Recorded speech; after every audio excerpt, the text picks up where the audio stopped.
qué tan buenos son los números aleatorios.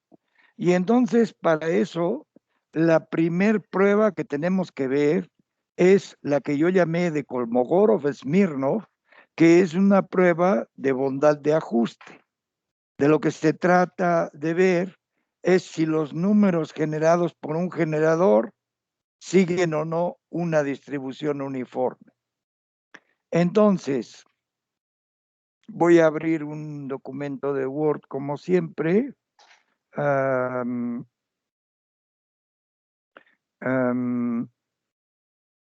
Voy a abrir un documento de Word y para no fallar, de una vez voy a insertar bueno, no me interesa. Guardar sí, pero siempre, las máquinas luego siempre hacen lo que uno no quiere, ¿no? Pues que, o sea, ahora tengo que cerrar y volver a abrir, ¿no? Hoy la tecnología no está de mi lado, está claro. Que continuar y me tengo que leer un texto de 10 renglones y la compatibilidad y, o sea, lo único que quiero es cerrar el documento. Ya, lo logré. No, de veras, yo ya les voy a recomendar el Raspberry Pi. Un día lo voy a traer para hacerles una demostración, para que vean esa cajita de nada, lo que se puede hacer y sin tantos problemas. Bueno, entonces, la idea es la siguiente. Es la prueba de Kolmogorov-Smirnov, porque lo más probable es que no la hayan visto en estadística. Entonces, Kolmogorov-Smirnov. Bueno, la prueba de Kolmogorov-Smirnov pretende precisamente decidir si una muestra proviene de una distribución uniforme o no. Es una prueba de bondad de ajuste. Y ahora vamos a ver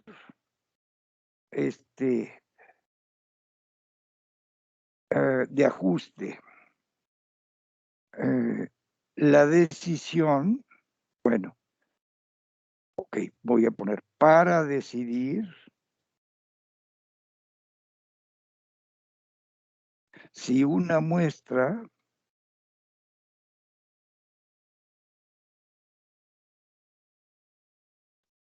proviene o no de una población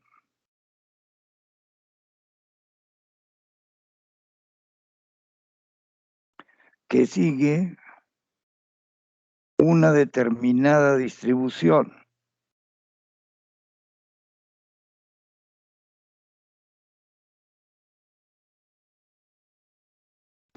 Profe, perdón que lo interrumpa, pero creo que no está compartiendo su pantalla. Así es. Eso es, muchas gracias. Ay.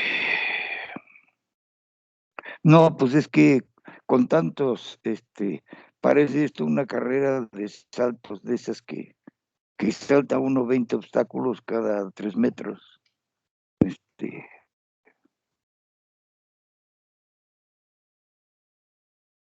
Muy bien, muchas gracias.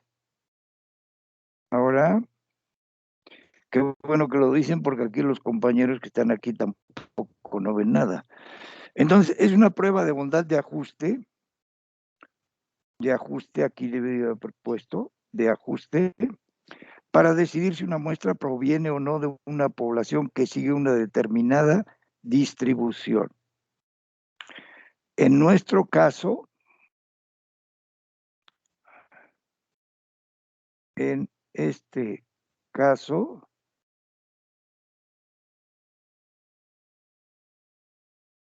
una uniforme, aunque también se usa para probar para cualquier otra distribución. Entonces, vamos a entender la decisión se toma comparando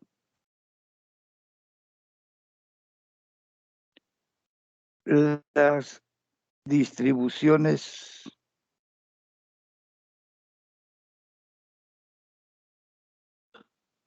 teórica y empírica.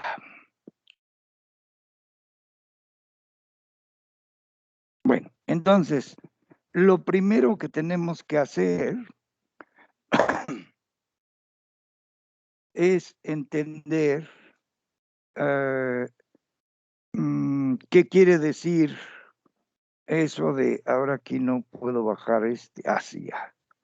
¿Qué quiere decir esto de distribución teórica y empírica?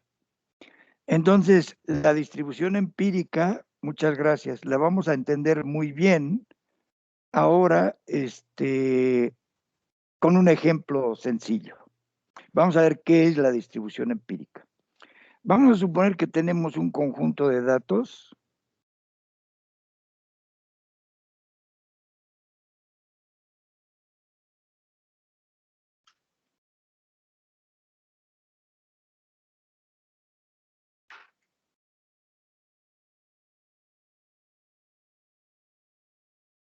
vamos a suponer que es así, 0.2,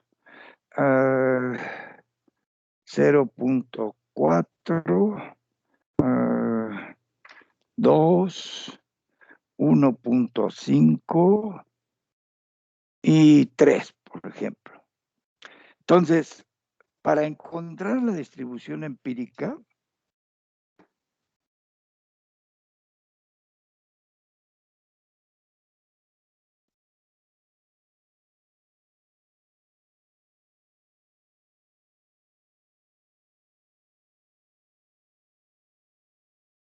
primero los ordenamos.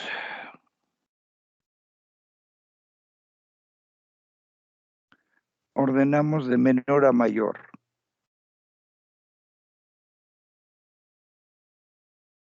Ordenamos.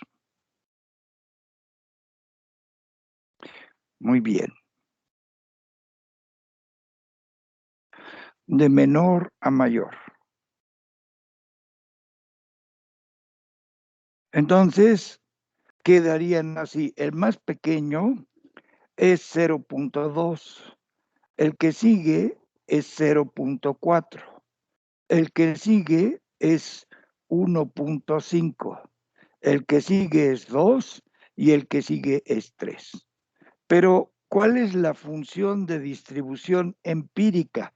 ¿Cómo se define? Se define de la siguiente manera.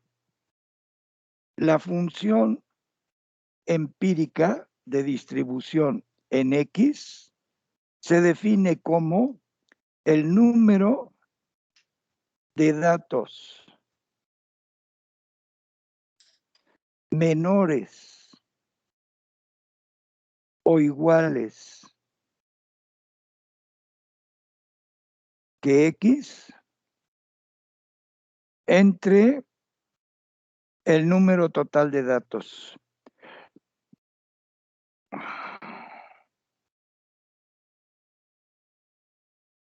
Ahí está. Entonces, vamos a ver con estos datos cómo es esa función. Entonces, fíjense bien.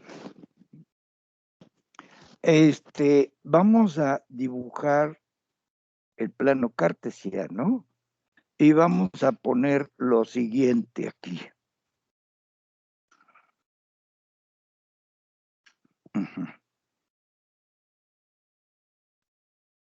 Ok. Y aquí vamos a poner así.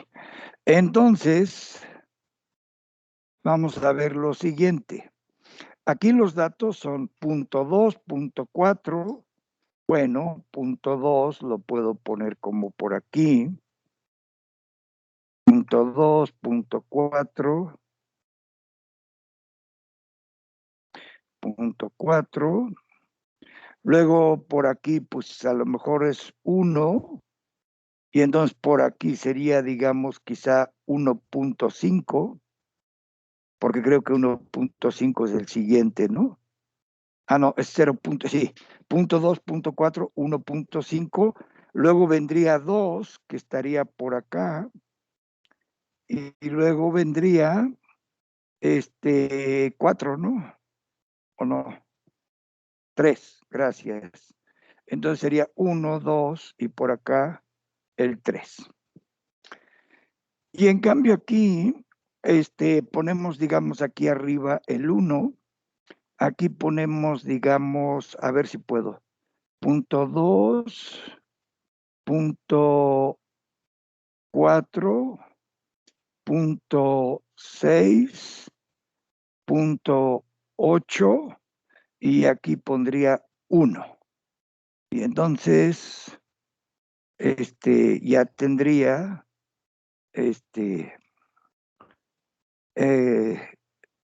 ya tendría la grafiquita para poderla hacer. Entonces, ¿cómo le hacemos? Fíjense bien. ¿Cuántos datos hay menores o iguales que 2?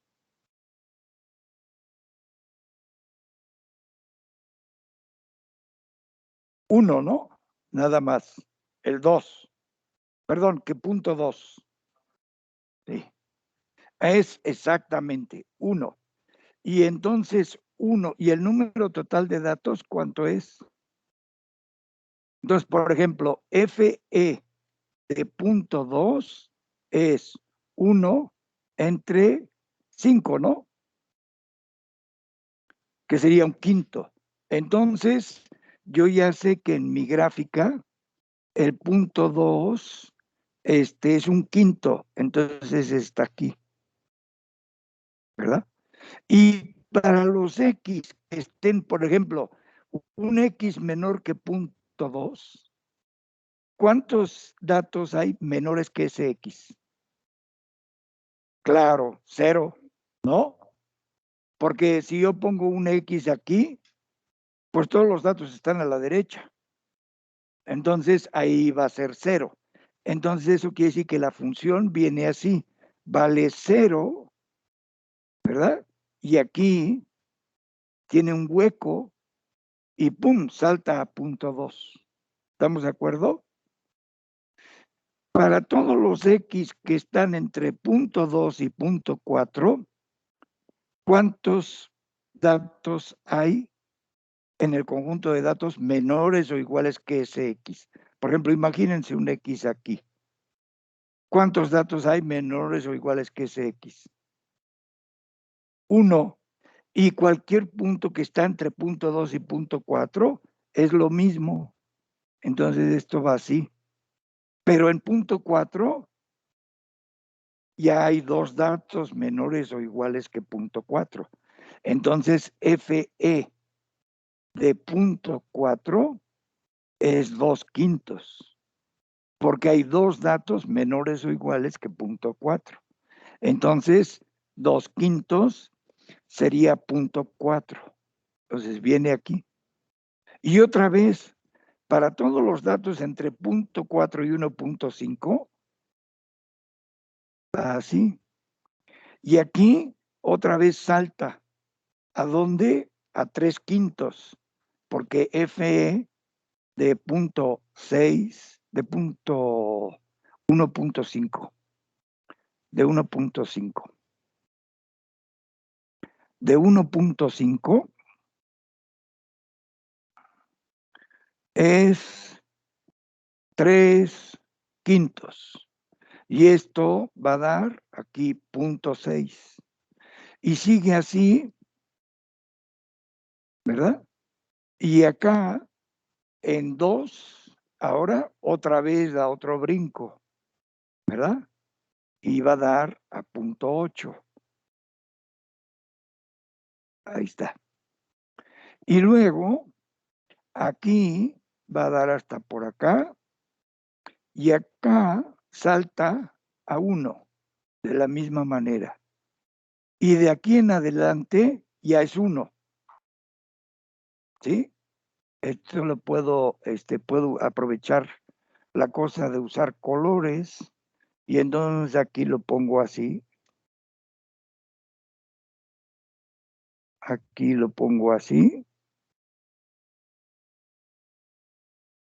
Luego así.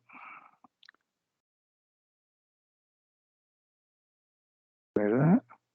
Y luego así. Esta es la gráfica de la función de densidad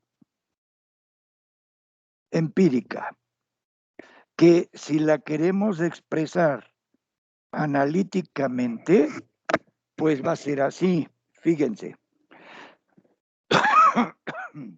Va a ser así.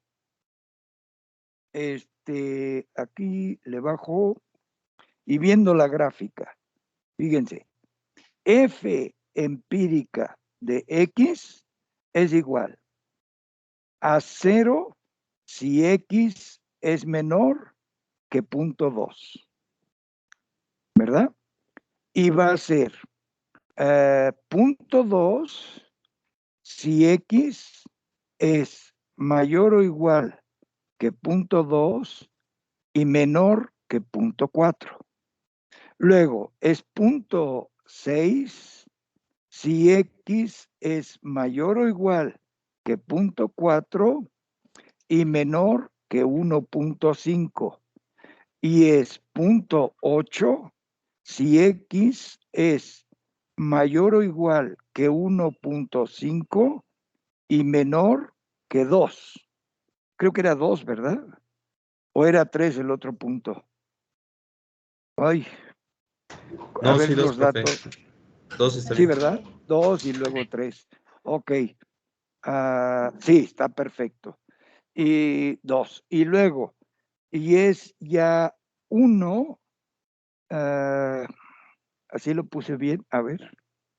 Porque, ajá, de 1.5 a 2 es 0.6, ¿no?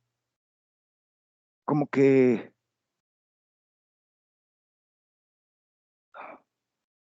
aquí, ¿verdad? Gracias. Claro que sí, tiene usted mucha razón. Entonces, esto es 0.4, 0.6, ¿no? Y luego X mayor o igual que 2 y menor que 3 es 0.8. Y luego, eh, y luego es 1 si X es mayor o igual que 3. Esta es la función de densidad empírica y esta es su gráfica. Y a mí me pareció que con un ejemplo iba a ser la forma más sencilla de que ustedes entendieran bien qué era la función de densidad empírica. Pero la función de distribución, pero no es de densidad, es de distribución. ¿Por qué digo eso? Que la diferencia entre función de densidad y de distribución. A ver, lo voy a explicar. Por si acaso ustedes no lo tienen bien claro. En probabilidad, ¿verdad? Si ustedes se acuerdan, la función de densidad para funciones continuas, para distribuciones continuas, pues es una función tal que la integral de menos infinito a más infinito de la f es 1. Pero la función de distribución en X es la probabilidad de que la variable sea menor o igual que X. Y esta es la integral desde menos infinito hasta X de la función de densidad, ¿verdad? Así. Entonces, la función de distribución es como, vamos a decir, la densidad acumulada, ¿no? O sea, es la distribución acumulada. Y la otra es la densidad, ¿no? ¿Sí? La otra relación entre estas dos es que la derivada de la función de distribución en X es la función de densidad valuada en X. Esto es por el teorema fundamental.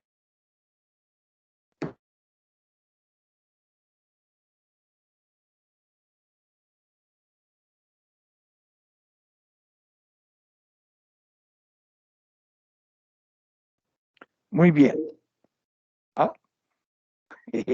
Bueno, muy bien.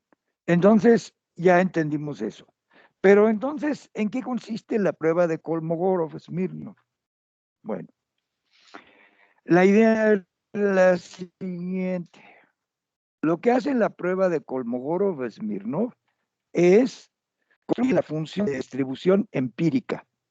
Y entonces, digamos que le da, pues, ¿qué diré yo? Pues voy a poner una función de distribución empírica. Por ejemplo,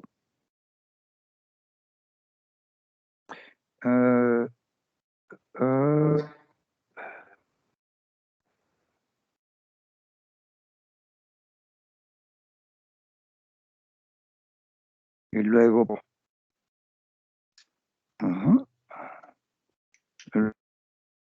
luego pongo, y así, ¿no? Ya. Y entonces, por ejemplo, imagínense que ustedes tienen esta que es la función de distribución empírica.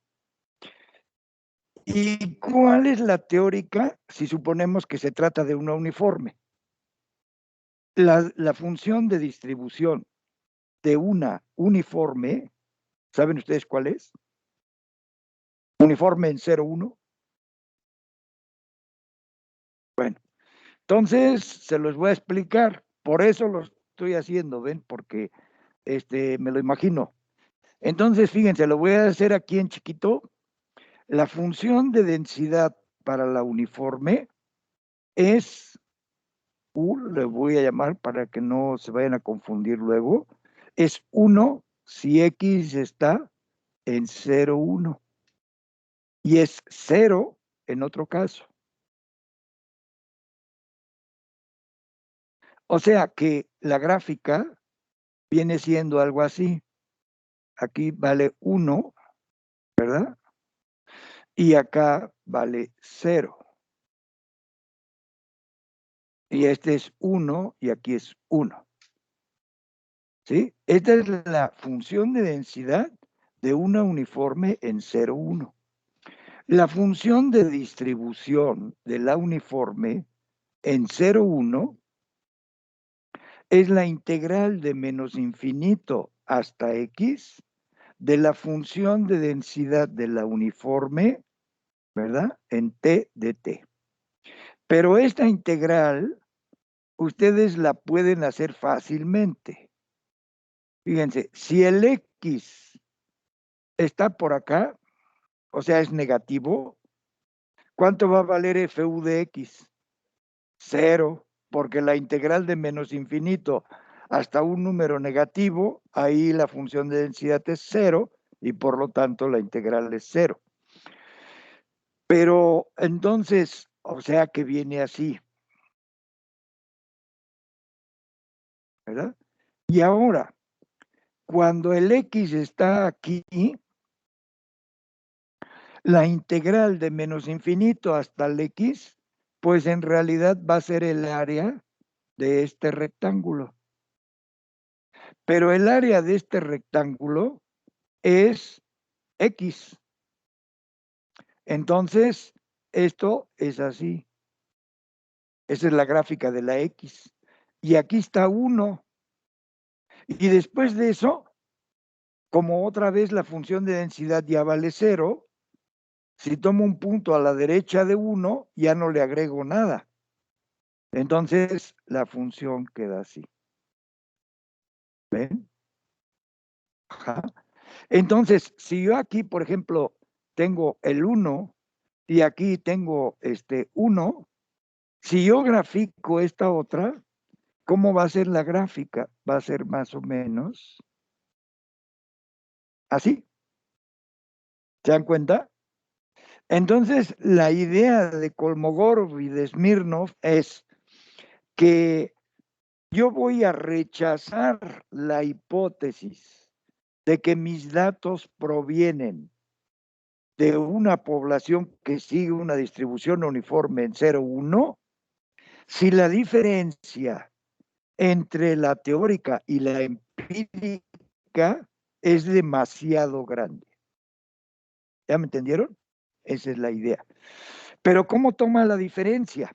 Él toma un estadístico que se llama D y que es precisamente el supremo de los valores absolutos de las diferencias entre la teórica, ¿verdad? En X menos la empírica en X.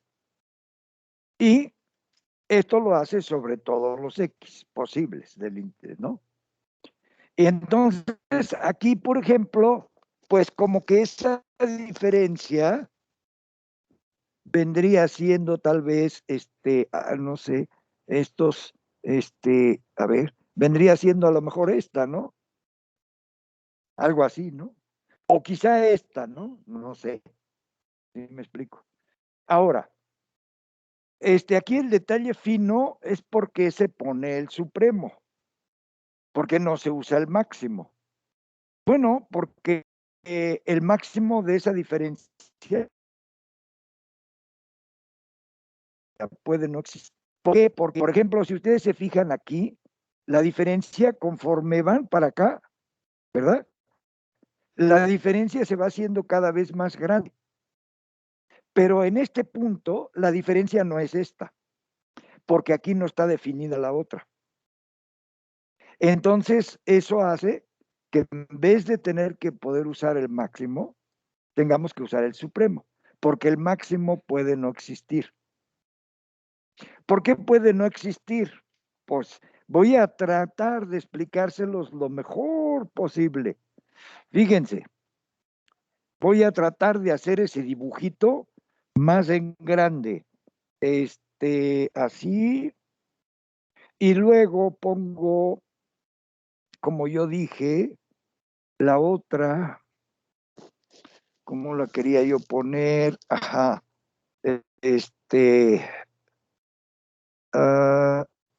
Ajá. Ahí está. Fíjense. Y supónganse que un pedazo de la teórica va por ahí. Entonces, ¿qué es lo que va a pasar? ¿Qué es lo que va a pasar? Que si yo tomo la diferencia, digamos que la otra esté por aquí. Así, ¿no? Por ejemplo. Entonces, cuando esta diferencia va aumentando, ¿verdad? Pero, pero aquí le voy a poner así y acá le voy a poner el hueco. Entonces la diferencia va aumentando, pero al momento que llego a este punto, como acá la otra no está definida aquí, entonces no es esta. El máximo no lo toma la diferencia. Pero lo que es cierto es que conforme yo me acerque cada vez más a este punto, la diferencia se va a ir acercando a este valor. Pero la diferencia como función de X nunca va a tomar ese valor. ¿Por qué? Porque aquí la otra no vale esto, sino que vale esto. ¿Ya me entendieron? Entonces, por eso necesitamos usar el supremo. Ahora, resulta que uno puede ver, ese digamos es complicado, el supremo, ¿no? Pues es un poquito más pesado. Pero en la práctica, resulta que Ahorita les digo. Ah,